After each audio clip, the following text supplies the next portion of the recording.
Good morning, everybody, and a happy Wednesday morning to you. And of course, we have a lot to cover because it's King Charles's birthday. And what do you think happened? We all knew something was going to happen. Typical Sussex behavior. There's a lot. Let's jump in. Let's get there. Let's go. Now, really quickly, before we go, this video is being sponsored by Better Not Younger, so listen up. I want to talk to you guys again about this Better Not Younger hair product. I've shown you before the product. I tried it. I gave you my honest review on it. And I recently did a video, and you could see my hair in this video, and you guys had a lot to say about that. You really liked my hair, as you can see. And people flat out asked, was I still using the products that I was promoting previously? And the answer is, yes, I am. These products are designed specifically for whatever your hair type is. Are you thinning? Are you turning gray? Do you have lack of volume? Whatever it is, they have it. It's vegan. It's non-cruelty. You guys know how I feel about that. It's paraben-free. Fabulous products. And you see what they've done for my hair. Well, right now they're having a Black Friday sale. Buy more, save more. They have products that put hair-loving and skin-nourishing ingredients into blends that maximize their effectiveness on whatever area you're working on, whether it's your scalp, whether it's your hair, and a lot of the results you can see instantly, like with me. Body, shine, detangling, much better scalp health overall. Now, their Black Friday sales are valid through November 28th, so don't wait or you're gonna miss out. And for those of you who live near an Ulta, you can get their products there as well. You can use the link that's in my description box. And when you check out, don't forget to use the discount code SueSmith10, all in one word. Don't wait, you guys. Go get your products.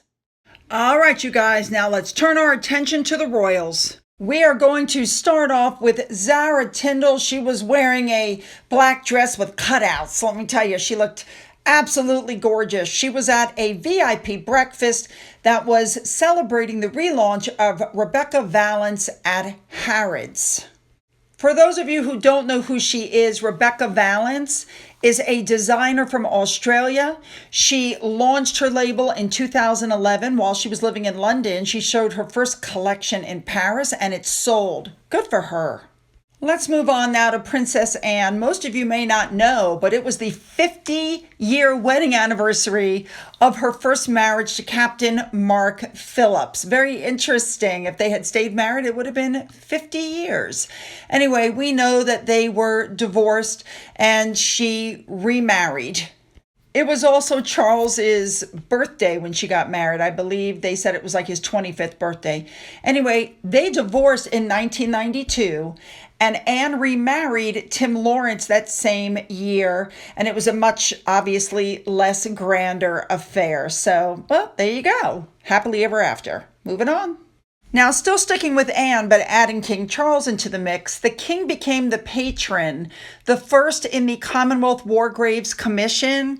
This is his first new patronage since he ascended the throne. And at the same time, the Duke of Kent, who was president of that since 1970, handed it over to Princess Anne because we know that he's having some mobility issues.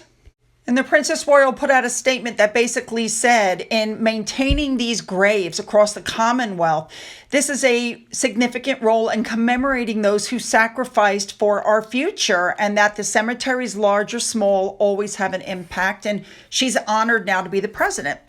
Moving on. Let's move on now to King Charles. It's his 75th birthday. And so what is he doing on his birthday?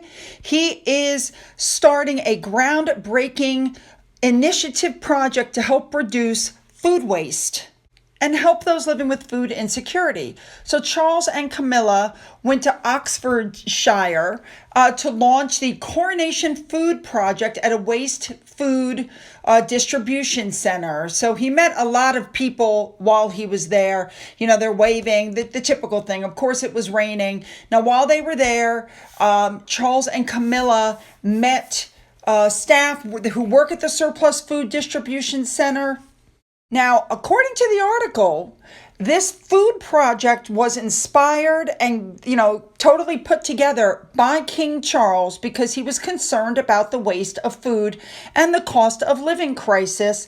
And apparently, again, according to this article, 12 million tons of food just in the UK alone is wasted. So this project will work with and raise funds for food waste projects all around the country, and they'll save and circulate surplus food, to help people who are food insecure, who are hungry, and who don't know where their next meal is going to come from. I think that's lovely.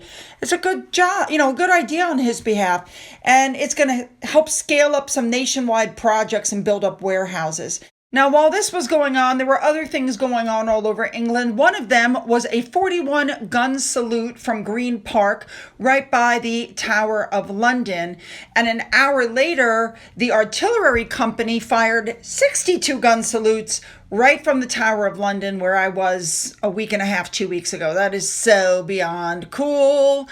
I just love that. I look at these pictures now and I realize where everything is since I have been there, if that makes sense. I love it.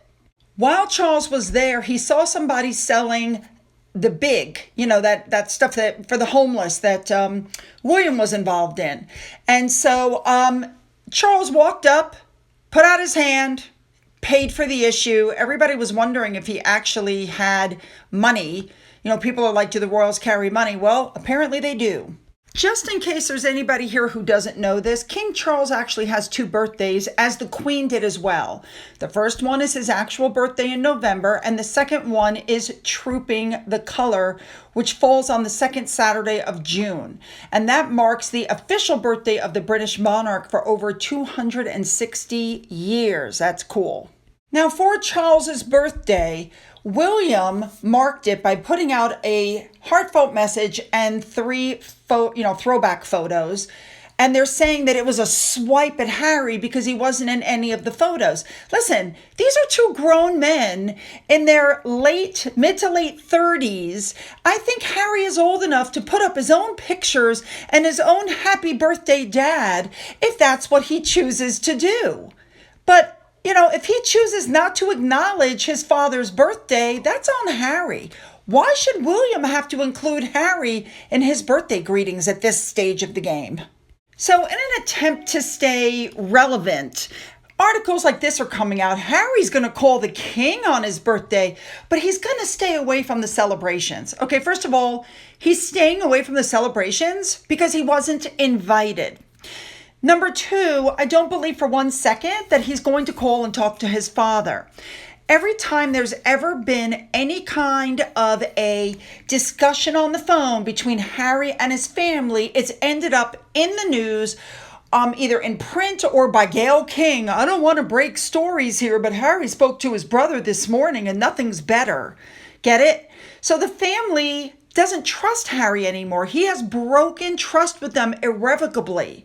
So they're claiming that the phone call is going to be an olive branch from Montecito, and it'll be in the afternoon or evening due to the time difference and the fact that Charles is, out doing public service work on his birthday instead of having actual celebrations. Okay? This is one of those PR puff pieces put out by Harry's PR team.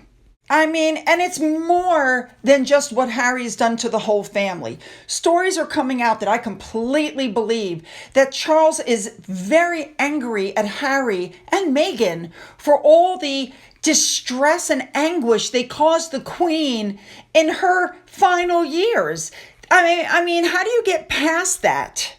Let's not forget that stories are coming out right now that the Queen watched the Oprah show by herself and was left in tears. And still, she reached out to Harry when he was in the UK and said, please come visit me. And Harry said no. Undeniably, Harry knew she had bone cancer and treated her like absolute dirt. And on top of all of that, Charles is still upset with Harry for the things that he said about Camilla, calling her the ugly or the bad stepmother, the evil step-parent, and, saying that he begged his father not to marry her and all this kind of stuff. I mean, he has slammed. Oh my God, he's done so much damage.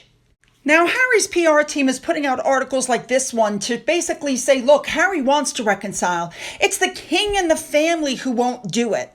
So here are some examples they're saying of when Harry wanted to reconcile with the family, okay? Number one, he said during his interview with Todd Bradby that he wanted his father back. He wanted his brother back. And he was even willing to support the Commonwealth if my father asked me. I'm here. He just has to ask me.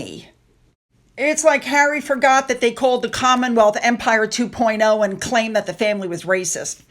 Then Harry said, in the same interview, I'm willing to apologize for anything we did wrong, but when we ask, no one's telling us specifics.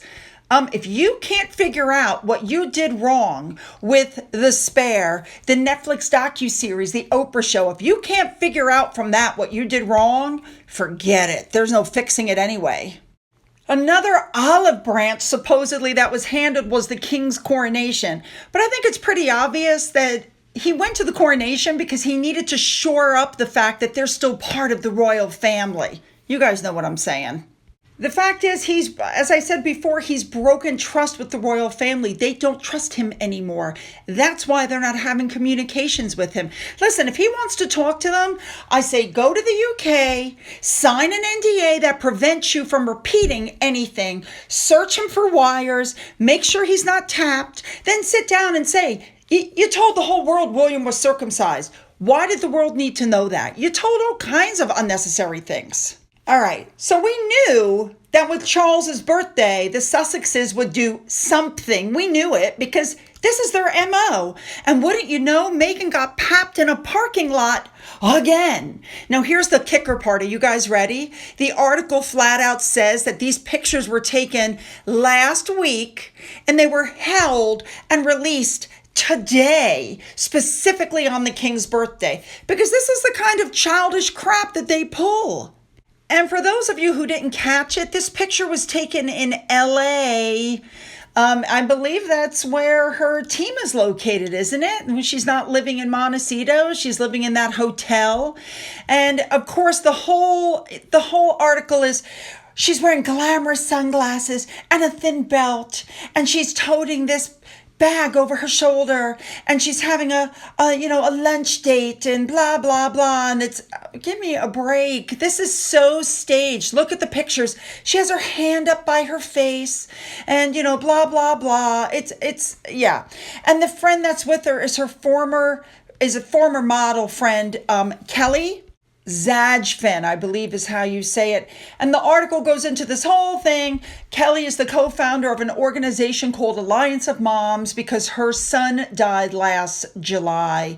And it talks all about, she was toting a bag of leftovers when they left the eatery. Oh, well, there you go. She doesn't have anorexia. She's eating. She was at an authentic Italian restaurant with handmade pasta dishes.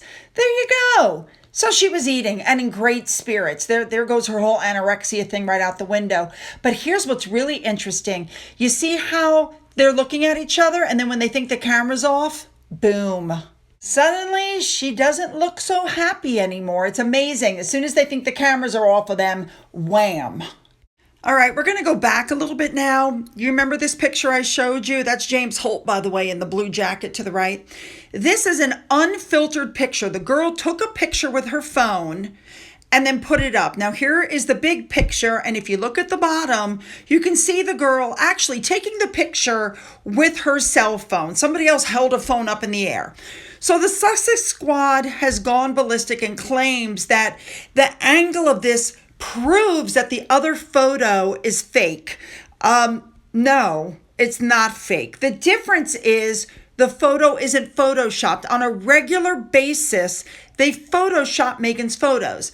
So, but the point is This woman who put it up is being attacked now by the Sussex Squad. They're insisting that she edited it to make Meghan look older, when actually what's going on is that she posted an unedited photo. As you can see, here's two pictures side by side from that same night, but the one on the left has had the skin smoothing done, and you can't see her freckles, and because these are the pictures that the public gets to see. You don't get to see the real Meghan. My goodness, no. You get the body, the ones that have gone through Photoshop. So they're attacking this poor girl. So this girl put out a statement and basically said, "I'm done here." And she took the photo down. But that's just typical of the squad. They can't just, listen, there are laws in the United States. They recently put out laws. You're not allowed to use Photoshopped pictures anymore for makeup ads because it gave an unrealistic expectation of what the makeup could do. Same thing. All this unrealistic Photoshopping, sets expectations for women that are unachievable for size, weight, makeup, hair. I mean, it's just not achievable, and it's dangerous. So for them to constantly be photoshopping Meghan's photos and not showing what she really looks like it's wrong for her fans. I mean, we've seen what she looks like. Here's a perfect example. This one's not photoshopped. She's got the same, creases on her face. Now, royal expert Prince put up these two pictures side by side and said, look at the difference of 1 year and get off the Ozempic. Well, I don't know if she's on Ozempic, but the picture on the left, again, that's a Photoshop. Yep. All right, next up, I had to put this up. Oh my God. So The Crown is doing its final season, and they hired this girl to play the Princess of Wales in season 6. This woman is the new face of Dior, with all the perks that come with it. And it's being reported that Cartier, Valentino, and Jaguar are all interested in her. So, this literally no one has stepped onto the stage and is going to be the envy of everyone. Good for her. All right, we're going to end with this article. Basically, what this says is the strike is over. So now new scripts and shows and everything are going to come out. And Meghan wants to be behind the camera. And, she wants to be involved in all of this stuff. Personally, I still don't think it's going to happen. I hear a lot of crap, but no action. All right, you guys, you know what I want. Put those comments down, make them good. Don't forget to hit the subscribe button and the bell. If you've already hit the button, double check, make sure you are still subscribed. People are still being unsubscribed. If you've donated through my to my coffee fund, then thank you so much. And as always, you guys, have a great day.